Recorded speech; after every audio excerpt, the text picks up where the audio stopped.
बहुत समय पहले की बात है। एक किसान नदी के किनारे रहता था।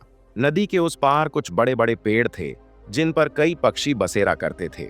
हर साल किसान अपने खेतों में अनाज बोता था, लेकिन वे पक्षी उड़कर आते और उसके खेत में अनाज खा जाते। इससे किसान की फसल कम हो जाती थी। किसान बहुत परेशान था। आखिरकार उसने उन पक्षियों को रोकने का फैसला किया। एक दिन उसने अपने खेत में एक जाल बिछा दिया और उस पर कुछ दाने बिखेर दिए। पक्षी दाना चुगने आए और जाल में फंस गए। किसान ने उन फंसे हुए पक्षियों को इकट्ठा किया और उन्हें दूर घने जंगल में ले जाकर छोड़ दिया। अब किसान को लगा कि उसकी समस्या हल हो गई है।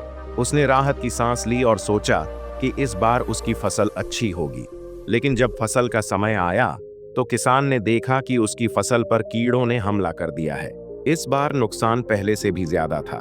किसान बहुत चिंतित और दुखी हो गया। उसे समझ नहीं आ रहा था कि अब वह क्या करे। वह गांव के एक बुजुर्ग और समझदार किसान के पास सलाह लेने गया। बूढ़े किसान ने उसकी पूरी बात सुनी और मुस्कुराते हुए कहा, तुमसे एक बड़ी भूल हो गई है। जिन पक्षियों को तुमने भगाया वे सिर्फ तुम्हारा अनाज नहीं खा रहे थे, बल्कि वे तुम्हारी फसल को नुकसान पहुंचाने वाले कीड़े भी खा रहे थे। पक्षियों को भगाकर तुमने प्रकृति का संतुलन बिगाड़ दिया। यह सुनकर किसान को अपनी गलती का एहसास हुआ।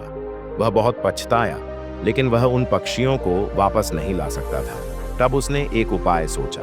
उसने अपने खेत के आसपास पेड़ों पर छोटे छोटे घोंसले बनाए ताकि पक्षी वापस आकर फिर से वहीं बस सके। धीरे धीरे पक्षी लौट आए। उन्होंने फिर से खेत के कीड़े खाने शुरू कर दिए और किसान की फसल अच्छी होने लगी। उस दिन के बाद किसान ने यह सीख ली कि प्रकृति का संतुलन बनाए रखना बहुत जरूरी है। उसने वादा किया कि वह आगे से प्रकृति का सम्मान करेगा।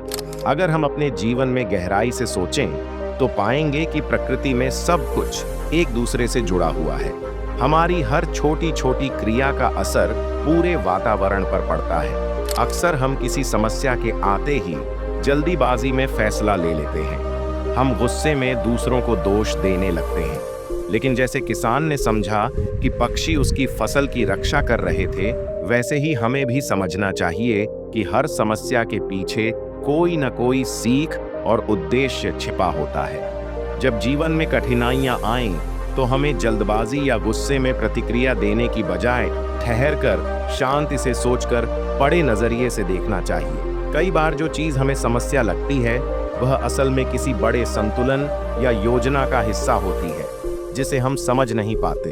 अगर हम धैर्य और बुद्धिमानी से काम लें, तो हम बेहतर और स्थायी समाधान पा सकते हैं। इसलिए जब भी जीवन में कठिन समय आए, यह याद रखें कि जैसे प्रकृति में हर चुनौती हमें मजबूत बनाती है, वैसे ही जीवन की समस्याएं भी हमारे व्यक्तित्व को निखारने और हमें एक बेहतर इंसान बनाने के लिए आती है। जीवन की कठिनाइयां भले ही उस समय भारी लगें, लेकिन वे अपने साथ अनमोल सीख और नए अवसर लेकर आती हैं।